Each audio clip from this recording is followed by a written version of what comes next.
करेंगे।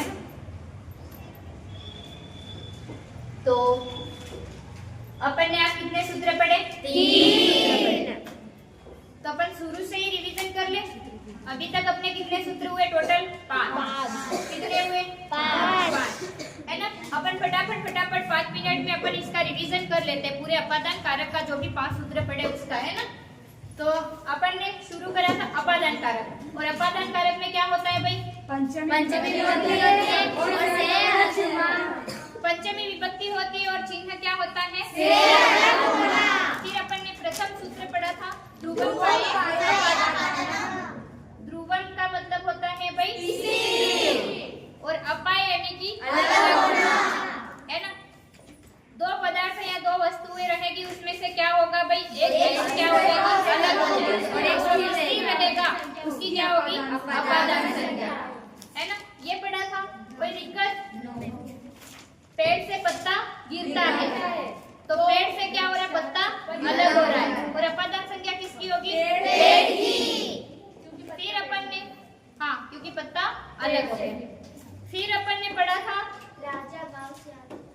अगला सूत्र अपादान, यानी कि क्या मतलब होता है उसका? भी का मतलब तो डरना होता है, त्रय का मतलब होता है रक्षा करना। भी और त्रय धातु के योग में जो भी भय का कारण होता है उस कारण की क्या होगी? अपादान संज्ञा। यानी कि जैसे कि तमन समक लागे, अपन डर महसूस थाय तेनी अपादान संज्ञा। जैसे कि संजना रात्रे हुती आराम से की घेर में बोलड़ा पाई जरा कहीं खपड़ू तो संजना डर लगी जाएगा। डर लगेगा के समझी जाएगा कि भूत આવી જાવ, है ना। तो डरવાનું कारण શું है? भूत। तो भूत में कया विभक्ति थी जाएगा? पंचमी। क्या खबर पड़ी? मैम बनेगा भूसात। हाँ, तो क्या बन जाएगा? भूतात। फिर अपन ने आज तीसरा सूत्र पढ़ा है ना अपादान कारक का। तीसरा सूत्र क्या था?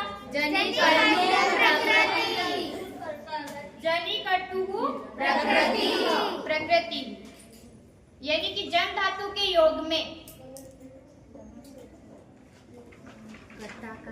कर्ता जो कारण होता है उसकी अपादान संज्ञा, यानी कि जहाँ से उत्पन्न होगा उसकी अपादान संज्ञा होगी। यानी कि जहाँ तक की पैदा थाय तेनी हो थई जाएगा अपादान संज्ञा। जैसे कि प्रजा ब्रह्मा से उत्पन्न होती है, ते प्रजा कहाँ थकी पैदा थई? ब्रह्मा थकी।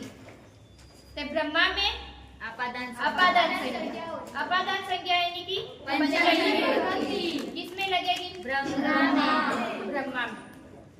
एक तो ही पढ़िए, फिर बीजू पढ़िए अपने भुवः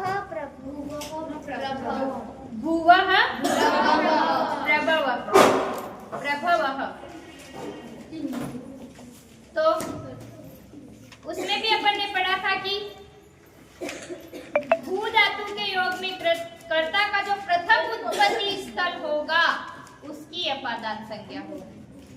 जैसे कि हिमालय से जहाँ से उत्पन्न हुआ जाता है उसकी अपादान संज्ञा। जैसे कि हिमालय से गंगा उत्पन्न होती है या निकलती है, तो क्या बन जाएगा?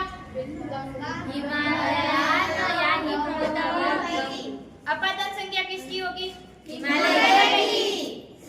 तो हिमालय में लगा देंगे पंचमी, तो हिमालय। गंगा हिमालयात उद्भवती या प्रभवती। कोई दिक्कत? फिर अपन ने अगला सूत्र पढ़ा आख्यातो प्रयोगे। इसका मतलब होता है कि भाई नियम पूर्वक विद्या अध्ययन करने की स्थिति में व्याख्याता या शिक्षक की अपादान संज्ञा होती है तथा उसमें पंचमी विभक्ति लग जाती है ना। तो जिससे विद्या अध्ययन करते हैं अपन उसकी क्या हो जाएगी? अपादान संज्ञा।